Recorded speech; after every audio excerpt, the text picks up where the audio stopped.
یہ جو گفتگو ہے یہ بنیادی طور پر بیٹیوں کے لیے ہے۔ ہر معاشرے کا ایک سماجی نظام دوسرے معاشرے سے مختلف ہوتا ہے۔ ہمارے معاشرے کے اندر ابھی بھی middle class, lower middle class families میں اینڈ لوور بھی جب بچیوں کی شادی ہوتی ہے تو ان کے لیے یہ بہت ہی عجیب قسم کا تجربہ ہوتا ہے کہ اچانک ایک لڑکی جو گھر میں ایک کنزرویٹو ماحول میں رہی اور یہ کہا گیا کہ بھئی جب گھر سے باہر جاؤ تو تمہارا پراپر لباس ہونا چاہیے، دوپٹہ تمہارے سر سے نیچے نہیں اترنا چاہیے،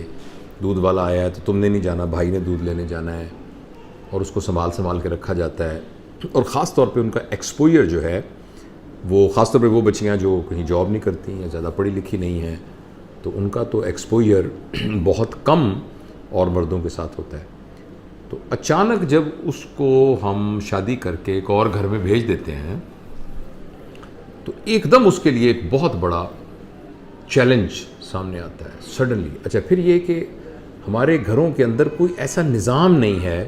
جس میں باقاعدہ ان بچیوں کی تربیت کی جائے کہ جب وہ ایک نئے گھر میں جائیں گی تو انہیں وہاں کیا کرنا پڑے گا، اور جس کی وجہ سے بعض اوقات بڑے پرابلم ہو جاتے ہیں۔ اور اگر تو گھر کے اندر اس کی ماں اور ان کے یعنی والدین ان کے ریلیشن شپ بہت سٹرونگ ہو اور گھر میں اس نے یہ ماحول دیکھا ہو کہ کیسے اس کی امی جو ہے وہ گھر کے تمام ریلیشن شپ کو سنبھال کے اس نے رکھا ہوا ہے، تو وہ بچی کی ایک آٹومیٹک رول ماڈلنگ سے تربیت ہو جاتی ہے، اور وہ عموماً اپنے نئے گھر میں جا کر وہ جو اس نے امپلیسٹ نالج یعنی جو اس نے ایک خاموشی کے ساتھ سیکھا ہوا ہوتا ہے علم اپنی ماں کے رویے کی وجہ سے، وہ آگے جا کے اس کے اوپر عمل کرنا شروع ہو جاتی ہے اور چیزوں کو سنبھال لیتی ہے۔ ادروائز جب وہ وہاں جاتی ہے تو اس کو بہت بڑے چیلنجز کا سامنا کرنا پڑتا ہے، اور بہت جلدی یہ دیکھا گیا ہے کہ ساس اور بہو کے درمیان ایک کانفلکٹ ڈیولپ ہو جاتا ہے، ایک ریلیشن شپ کے اندر تناؤ پیدا ہو جاتا ہے۔ پھر یہ ہے کہ وہ جو لڑکا جس سے اس کی شادی ہوئی ہوتی ہے وہ بھی بہت تربیت یافتہ نہیں ہوتا، اسے بھی اندازہ نہیں ہوتا کہ ریلیشن شپس کے درمیان بیلنس کیسے رکھنا ہے، تو وہ بیچارہ ایک طرف اپنی بیوی کو لک آفٹر کرنے کی کوشش کرتا ہے، دوسری طرف وہ بیلنس نہیں رکھ سکتا اپنے ریلیشن شپ کو ماں باپ کے ساتھ، اور وہ بھی بیچارہ ایک نہ ایک، اور اس میں بعض اوقات وہ ایب نارمل بیہیو کرنا بھی شروع کر دیتا ہے۔ کبھی کبھی اس کا ٹلٹ بہت زیادہ اپنی بیوی کی طرف ہو جاتا ہے، کبھی اس کا ٹلٹ بہت زیادہ ماں باپ کی طرف ہو جاتا ہے، اور اس میں بھی امبیلنس کریٹ ہو جاتا ہے۔ اسی طریقے سے وہ جو لڑکا ہے اس کی بہنیں ہوتی ہیں یا بھائی ہوتے ہیں، ان کے ساتھ بھی ایک پرابلم بعض اوقات ہو جاتا ہے، خاص طور پر جو نندیں ہوتی ہیں ان کو ایسا لگتا ہے کہ ان کا بھائی ان سے چھین لیا گیا ہے، اور وہ سم ہاؤ اپنی پہلی پری کنڈیشننگ کی وجہ سے یہ محسوس کرنے لگ جاتی ہیں کہ بھائی اب وہ نہیں رہا جو وہ پہلے بھائی تھا، اور وہ پرابلم کریٹ ہونا شروع ہو جاتے ہیں۔ اور خاص طور پر اگر گھر میں پہلے بہویں موجود ہوں اور وہ کمبائن فیملی ہو تو اس میں پھر بہت سارے مسائل پیدا ہو جاتے ہیں۔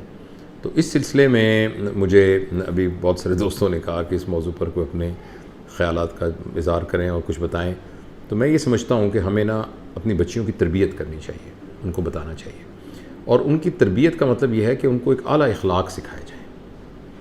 اور ان کو یہ بتایا جائے کہ ہماری سوسائٹی میں ابھی بھی چاہے آپ جتنے مرضی وہ کہنا چاہیے کہ انڈیپینڈنٹ ہو جائیں، جتنی زیادہ آپ جو ہیں نان کنزرویٹو سٹانس میں آ جائیں، ابھی بھی لیکن عافیت اور سکھ اور سکون اسی بات میں ہے کہ ہم بنیادی طور پر اپنی انڈیپینڈنٹ لائف گزارنے کی بجائے ہم اپنے رشتوں کو سنبھال کے ان کو ساتھ رکھ کر اپنی زندگی کو گزاریں۔ تو جتنی گھر کے اندر رشتوں کو سنبھالا جائے گا اتنی زیادہ وہ ایک سکسیسفل لائف ہوگی اور پیسفل لائف ہوگی اور بلیسفل لائف ہوگی۔ لہٰذا میں تو وہ باتیں جو میں اپنی بیٹی کو میں نے بتائی ہیں، اور میری اور بیٹیاں جو میری بھتیجیاں بانجیاں ان سب کو میں بتاتا ہوں، اور جو میرے عزیز بچی ہیں ان کو بتاتا ہوں، تو وہ یہی ہے کہ جب آپ کسی کے گھر میں جائیں تو یہ سوچ کے جائیں کہ ان کے گھر کے اندر اگر 6 افراد موجود ہیں تو ان 6 کے 6 افراد کی زندگی میں آپ کے جانے کی وجہ سے پازیٹیوٹی آنی چاہیے۔ وہ جو آپ کے سسر صاحب ہیں وہ یہ سوچیں کہ یار یہ جو لڑکی آئی ہے ہمارے گھر میں، بھائی واہ واہ، یہ تو بھائی بہت کمال کی تربیت یافتہ لڑکی آئی ہے۔ وہ ساس سوچے کہ یہ جو ہے نا یہ تو اتنی اچھی لڑکی ہے، دیکھو یہ کتنی زبردست لڑکی ہے اور کتنی اچھی با اخلاق ہے۔ اسی طرح جو اس کی نندیں ہیں، جو اس کے دیور ہیں، وہ سارے یہ ان کو لگے کہ یہ جو شخص آ گیا ہمارے گھر میں، یہ جو پہلے ہمارے گھر میں نہیں تھا تو ہم اس کو بہت مس کرتے تھے. تو اس طریقے سے اپنے رویے کو رکھا جائے اور اس میں ایگو کو بالکل نہ لایا جائے. اچھا تھوڑی سی تو تھوڑی سی ایسے مزاح والی بات. تو ہماری ابھی ایک بچی کی ہوئی شادی، ہماری تھی عزیز بچی. تو میں نے کہا بیٹا جب تم جاؤ نا وہاں تو کوشش کرنا کہ جتنی جلدی ہو سکے تمہاری امی کی طرف سے دیے ہوئے جہیز کا جو سب سے قیمتی ڈنر سیٹ ہے، اس کا جو سب سے قیمتی پیالہ ہے، وہ تمہاری نند کے ہاتھ سے جتنی جلدی گر کے ٹوٹے اتنی جلدی اچھا ہے. اور جب وہ ٹوٹے تم نے فوراً کہنا کہ بھئی آپ کو چوٹ تو نہیں لگی، کہیں آپ کو آ جائیں کیا آپ کو چوٹ تو نہیں لگی؟ اور کوئی بات نہیں، پیالے کو چھوڑو. تو وہ جو ایک پیالے کا نقصان کر کے تم ایک دل کو جیت لینا. اور میں نے کہا جب تم وہاں جاؤ نا تو جس وقت تمہیں سارے گفٹس وغیرہ ملیں گے نا تو تمام دیوروں شیوروں کو اکٹھا کر لینا اور اکٹھا کر کے کہنا کہ آؤ، اور یہ سب کچھ ان میں بانٹ دینا. پرفیوم تو استعمال کرتا رہتا ہے بندہ، پرفیوم دیور کو دے دینا، فلاں چیز اس کو دے دینا، اس کو دے دینا، اس کو دے دینا. اور اگلے دن ہی جا کے نا اس طرح بیہیو کرنا جیسے نارمل اپنے گھر میں بیہیو کرتے ہیں. مثلا کچن میں جا کے تو میں نے اس سے کہا کہ تمہیں کوئی بھی ہاتھ نہیں لگانے دے گا، لیکن اگلے دن ہی تم کچن میں کہنا کہ کوئی بات نہیں، میرا اپنا گھر ہے، جیسے باقی لوگ کام کر رہے ہیں میں بھی ساتھ کام کر رہی ہوں. تو یہ چھوٹے چھوٹے جیسچرز ہیں اور ان کا ڈرامہ کرنے کی ضرورت نہیں ہے، دل سے ایسا کرنے کی ضرورت ہے. آپ دیکھیں نا، اب آپ کسی کی زندگی میں داخل ہوئی ہیں جا کے، تو ان کے گھر کے اندر اب وہ آپ کا گھر ہے اور آپ ان کو اون کرتے ہیں اور وہ آپ کو اون کرتے ہیں، تو وہ سینس آف اونرشپ کا ڈیولپ ہونا بہت ضروری ہے. اور لڑکیوں کے ساتھ ساتھ پھر ظاہر ہے وہ لڑکوں کی بھی ذمہ داری ہے کہ وہ بھی دیکھیں کہ ایک آپ کے گھر میں تو ماحول ویسے کا ویسے ہی رہا ہے، مگر کوئی اپنا گھر چھوڑ کے آپ کے گھر میں آ گیا، اس کو کتنا زیادہ ان کے گھر کا مزاج ڈفرینٹ ہوگا، ان کے گھر میں لوگوں کی طبیعت ڈفرینٹ ہوگی، تربیت ڈفرینٹ ہوگی، ان کے فائنینشیل سرکمسٹانسز ڈفرینٹ ہوں گے، سوشل سرکمسٹانسز ڈفرینٹ ہوں گے. تو ایک آدمی نئے جگہ پر آ کر ایڈجسٹ کرنے جا رہا ہے تو ان گھر والوں کی بھی ذمہ داری ہے. لیکن بیسیکلی اس کے بارے میں الگ سے بات کروں گا. یہاں میں جو فوکس کر رہا ہوں وہ میں اس لڑکی کے لیے فوکس کر رہا ہوں کہ اسے کیا کرنا چاہیے. تو اسے میں نے جیسے عرض کیا ہے کہ فوری طور پر اپنے ریلیشن شپس کے اندر جو ڈیپتھ ہے وہ صرف اپنے خامند کے ساتھ نہیں بلکہ گھر کے تمام افراد کے ساتھ ایک ریلیشن شپ میں ڈیپتھ ڈیولپ کرنی ہو. دوسری بات یہ ہے کہ چھوٹی چھوٹی گھر کی باتیں آ کے اپنی ماں کو نہیں بتانی چاہیے، کیونکہ مائیں بڑی سینسٹیو ہوتی ہیں، بڑے کمزور دل کی ہوتی ہیں. تو وہاں کہتی ہیں وہ فلاں میری ساس نے یہ کہا تھا، میری نند نے یہ کہتی، اچھا میری پھول جیسی بیٹی کو نند نے یہ کہا، ساس کو یہ کہا. تو اپنے چیلنجز، اپنے پرابلم خود ڈیل کریں.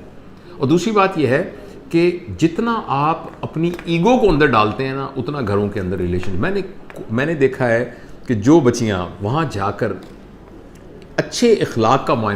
مظاہرہ کرتی ہیں، تھوڑی دیر بعد گھر والے ان کے اتنے گرویدہ ہو جاتے ہیں کہ وہ کہتے ہیں یہ تو بھائی، اور وہ جو ساس جس کے بارے میں یہ ڈر ہوتا ہے کہ وہ بہو کے ساتھ لڑے گی، وہ اس کی سب سے بڑی حمایتی بن جاتی ہے. اور ایک اور بڑا گر کا پوائنٹ ہے کہ گھر میں آنے والے جتنے مہمان ہیں نا ان کو بہت لک آفٹر کیا جائے، ان کا خیال رکھا جائے. اس سے گھر کی بڑی عزت بنتی ہے. گھر میں جو بھی مہمان آئے وہ جا کے کہے کہ یار یہ جو ان کی بہو ہے نا، بھائی واہ واہ واہ، بہت اس نے ہمارا خیال رکھا، وہ تو بھائی کوئی بہت نیک لڑکی ہے، وہ تو کسی بہت اچھی ماں نے اس کی تربیت کی ہے. تو جو مہمان آئے نا ان کا کریں. دوسری بات یہ کہ اپنے سسرال والوں کی اور اپنے ہسبینڈ کی کسی اجنبی کے سامنے کبھی برائی نہ کریں، کبھی بھی برائی نہ کریں. اور اگر آپ کو کوئی پرابلم ہوتا ہے اور آپ کو کسی قسم کا ہے تو اپنے ہسبینڈ سے سب کے ساتھ ڈسکس کریں اور اپنے خدشات کا اظہار کریں، مگر تحمل کے ساتھ، اطمینان کے ساتھ. آپ بیٹھ کے سمجھنے کی نیت کے ساتھ ڈسکس کریں، شکایت کی نیت کے ساتھ ڈسکس نہ کریں. تو یہ چھوٹے چھوٹے ٹپس ہیں کہ جن کے مطابق اگر عمل کیا جائے تو گھر جو ہے وہ ایک جنت کا نمونہ بن جاتا ہے. اور یہ ہے کہ جب آپ کے ہسبینڈ سے آپ کی دوستی ہو جائے گی نا تو پھر آپ اس طریقے سے رہیے جیسے آپ دوست رہتے ہیں، دوستوں کی طرح رہیے، اون کیجئے، ان کے ساتھ شیئر کیجئے.